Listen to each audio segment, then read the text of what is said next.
నమస్తే. శ్రీ గురుభ్యో నమః. శ్రీమాత్రే నమః. ఆదిత్యాయ చ సోమాయ మంగళాయ బుధాయ గురు శుక్ర శనిభ్యే రాహవే కేతవే నమః. ప్రస్తుతం మనం డిసెంబర్ మాసంలోకి వచ్చాం. ఈ డిసెంబర్ మాసంలో మనం సహజంగానే ప్రతి మాస ఫలితాలు, పక్ష ఫలితాలు, వార ఫలితాలు చెప్పుకుంటూ ఉంటాం. కానీ కొన్నిసార్లు గ్రహాల యొక్క మార్పు అనేటువంటిది గతులు మారుతూ ఉంటాయి. గతులు మారడం అంటే ఉన్నటువంటి స్థానం నుండి వక్రగతిలో వెనక్కి వెళ్ళడం, ఉన్నటువంటి స్థితి నుండి అప్పటికే ఆ గ్రహాలు ఉన్నటువంటి స్థానాలు ఉచ్చస్థిత, నీచస్థిత ఇవన్నీ కూడా రకరకాలుగా ఉండడం వల్ల ఇలా మార్పు చెందినప్పుడు కొన్ని రకాలైనటువంటి ఫలితాలు అయితే ఉంటాయి.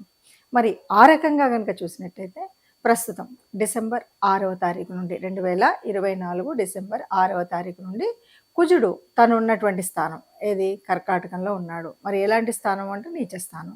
నీచ పొందినటువంటి కుజుడు ఇప్పుడు మళ్ళీ వక్ర గతిని పొందేటువంటి పరిస్థితి. ఈ కాలం అంతా కూడా ఎప్పటి వరకు ఉంటుంది అంటే ఫిబ్రవరి 24 తారీఖు 2025 వరకు ఈ వక్రస్థితి ఉంటుంది. అంటే అక్కడ మిథునంలో ఉంటాడు. మళ్ళీ మిథునం నుండి మళ్ళీ వక్రత్యాగం తర్వాత మళ్ళీ కర్కాటకంలోకి వస్తాడు. ఇలా ఏ గ్రహమైనా అంటే కుజుడి యొక్క గమనం మనకు తెలుసు, దాదాపు 45 రోజులు. అలాంటి కుజుడి గమనం ముందుకు వచ్చి వెనక్కి వచ్చి అక్కడక్కడే తారసపడుతున్నట్టుగా మనకు గత కొంతకాలంగా చూస్తూ ఉన్నాం.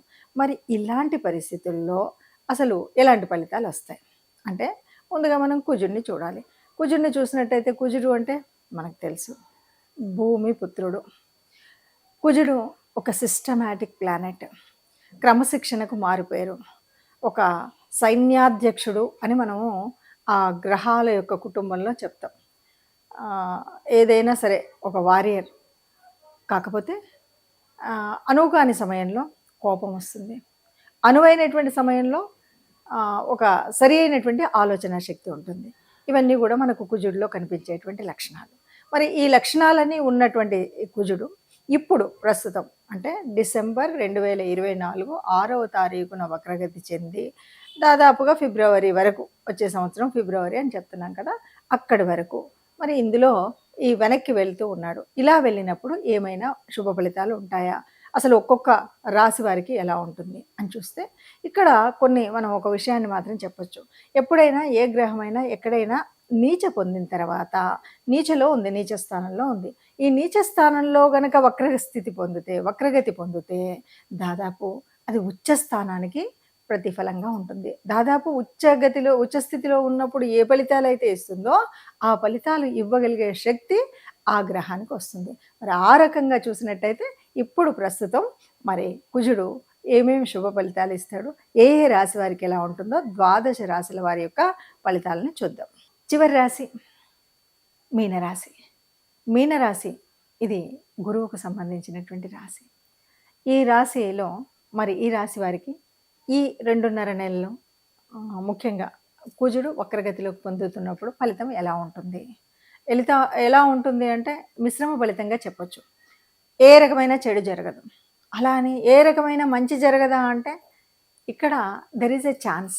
ఎట్లా ఛాన్స్ ఉంది అంటే మీరు ఉన్నటువంటి గ్రహస్థితి అయితే పెద్దగా ఉపయోగం వచ్చి పెద్ద ఆర్థికంగా పైకెక్కడికో వెళ్ళిపోయి సమాజంతో సంబంధాలు పెరిగిపోయి హాయిగా ఆనందంగా ఉంటాం ఇప్పుడున్న స్థితి అని చెప్పడానికి కాదు. అంటే ఇది ఇంకొక విషయం పదే గుర్తుపెట్టుకోవాలి. పదే చెప్తున్న విషయం ఏంటంటే ఇది కేవలం ఎ పార్ట్ ఆఫ్ అది మాత్రమే. ఎందుకంటే మనం అన్ని గ్రహాల యొక్క స్థితిగతులు చెప్పట్లేదు, కేవలం కుజుడు వక్రించి నందువల్ల వచ్చేటువంటి ఫలితం ఏంటిది మాత్రమే చెప్తున్నాం. అది కాకుండా మీరు మొత్తం జాతకాన్ని చూసేసుకొని మీరు చెప్పిన దానికి దీనికనే మాత్రం అనకూడదు. ఇది కుజుడి వల్ల మనకు రాబోయే నష్టం ఏదైతే ఉంటుందో ఆ నష్టం తగ్గడానికి మనం ఏం చేయాలి? ఎందుకంటే లాభం అయితే పెద్దగా లేకపోయినా లాభం రావాలి, నష్టం కలగకుండా ఉండాలి. ఆర్థికంగా కానీ, వ్యావహారికంగా కానీ, సమాజంతో కానీ, కుటుంబంలో లాభం అంటే ఏంటి అంటే కుటుంబంలో ఉన్నటువంటి వాళ్ళు ఒకరికొకరు ఏ గొడవ లేకుండా మనం చెప్పిన మాట మన సంతానం విని మన తల్లిదండ్రులు అంటే మనం ఏదైనా తల్లిదండ్రుల మార్గదర్శనంలో మనం నడవడం ఇలాంటివి ఉంటాయి కదా. వీటన్నింటి వల్ల ఒక రకమైనటువంటి మానసిక ఆరోగ్యం జరుగుతుంది. మానసికంగా ప్రశాంతంగా ఉంటారు. ఎప్పుడైతే మనసు ప్రశాంతంగా ఉంటుందో మనకొచ్చే ఆలోచనలు ప్రశాంతంగా ఉంటాయి. ఆలోచనలు ప్రశాంతంగా ఉన్నప్పుడు ఏమవుతుంది, అన్నీ మంచే జరుగుతాయి. ఎందుకంటే ఒక సక్రమమైనటువంటి నిర్ణయం తీసుకోగలుగుతాం. అంతా కూడా వేవరింగ్ ఉందనుకోండి, ఎలా ఉంటుంది, ఇది మిద్దంగా చేసేయి అయిపోని అని అంటూ ఆహ్, మనం పప్పులో అడుగేసే పరిస్థితి ఉంటుంది. అలా కాకుండా ఉండాలి అంటే తప్పనిసరిగా ఏంటంటే, ఇది పాజిటివ్ అని చెప్పట్లేదు, నెగెటివ్ రాకుండా ఉండాలి అంటే మనం ఏం చేయాలి అంటే ఏమీ లేదు. చెప్పబోయేటువంటి రెమెడీస్‌ని బాగా ఫాలో అవ్వండి.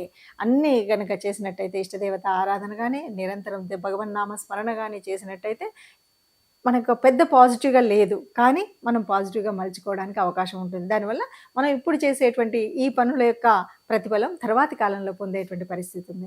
కాబట్టి ఈ పనుల్లో ప్రతిఫలం మంచిగా రావాలి అంటే మనం ఎప్పుడు గూడా నిరంతరం దేవత ఆరాధన అన్నది మర్చిపోకుండా చేయాలి.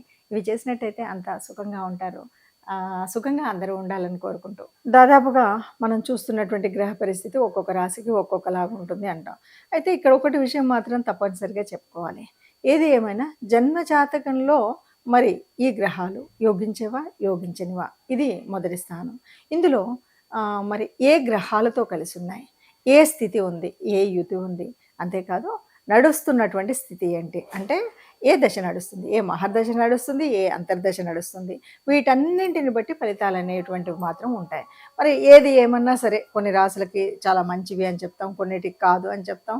ఎందుకు ఏమిటి అంటే ఇప్పుడు మనం చెప్పేటువంటి స్థితిలోనే కుజుడు అనగానే కుజుడు తన యొక్క జన్మరాశి ఏదేమన్నా మంచి చేస్తాడు.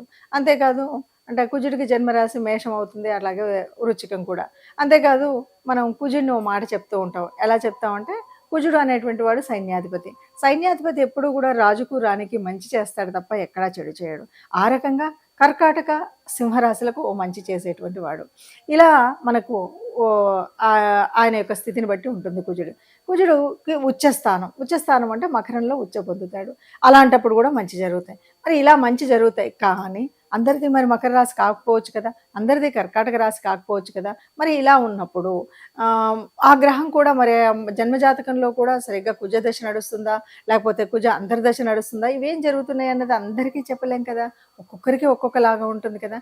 మరి ఇలాంటి పరిస్థితుల్లో ఏది ఏమైనా సరే ఈ మార్పు వల్ల, ఈ వక్రగతి వల్ల నా రాశికి మంచి జరగాలి అని ప్రతి ఒక్కరికి ఉంటుంది. నా రాశి వారికి నాకు మంచి జరగాలి.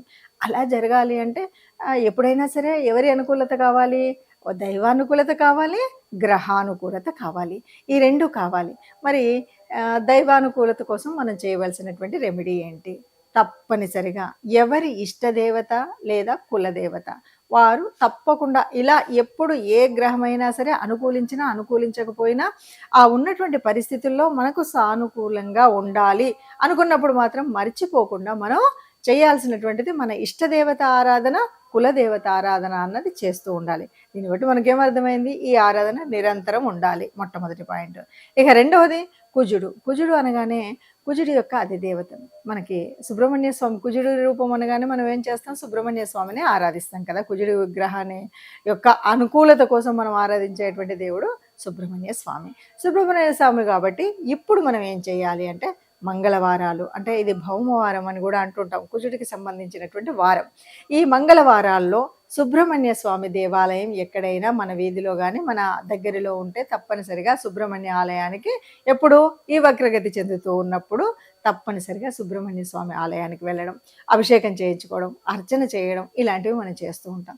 లేదు ఇవి దూరమైన ఏ పుట్టలో పాల్పోయడానికైనా వెళ్ళొచ్చు.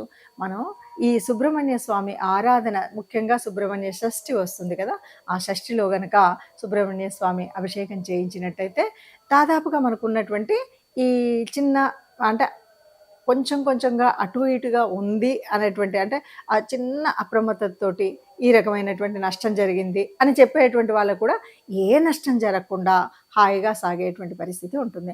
అందువల్ల సుబ్రహ్మణ్య షష్ఠి రోజు కానీ, లేదు మీకు వీలైనప్పుడు ప్రతి మంగళవారం కానీ గుడికి వెళ్ళడం, ఆరాధించడం చేయండి. దీంతోపాటు మీకు నవగ్రహాల్లో ఉన్నటువంటి మరి కుజ స్తోత్రం వీలైనప్పుడు చదువుకోండి. లేదు ఆ చాంటింగ్ అనేది నిరంతరం చేయొచ్చు. ఇవేవి రావండి, ఇవేవి తెలీదండి, సుబ్రహ్మణ్య స్వామిది ఆలయం దూరంగా ఉంది అని అనుకునేటువంటి వాళ్ళు తప్పనిసరిగా రెమెడీ కావాలి అంటే ఇంకొక పని గూడా చేయొచ్చు.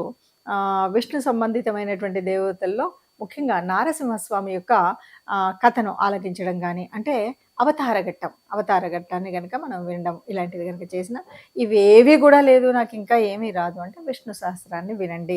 భక్తి శ్రద్ధలతో వినండి. ఎక్కడికి వెళ్ళినా వినండి. నిరంతరం విష్ణువుని ప్రార్థనలో ఒక తలంపుగా తలవండి. మనకున్నటువంటి ఏ రకమైన అంటే గ్రహరీత్యా మారుతున్నటువంటి స్థితి రీత్యా మీకున్నటువంటి మీ రాశి రీత్యా ఏదైనా చిన్న చిన్న అపాయాలో లేకపోతే చిన్న చిన్న ఒడిదుడుకులో వచ్చేటువంటి పరిస్థితి ఉంటే ఆ పరిస్థితి నుండి కాపాడగలుగుతుంది. కాబట్టి వీలైనంత వరకు కూడా ఈ రెమెడీని చేయండి. అందరూ సుఖంగా ఉండాలి. అందులో మనం ఉండాలి. సర్వే జన సుఖినో భవంతు.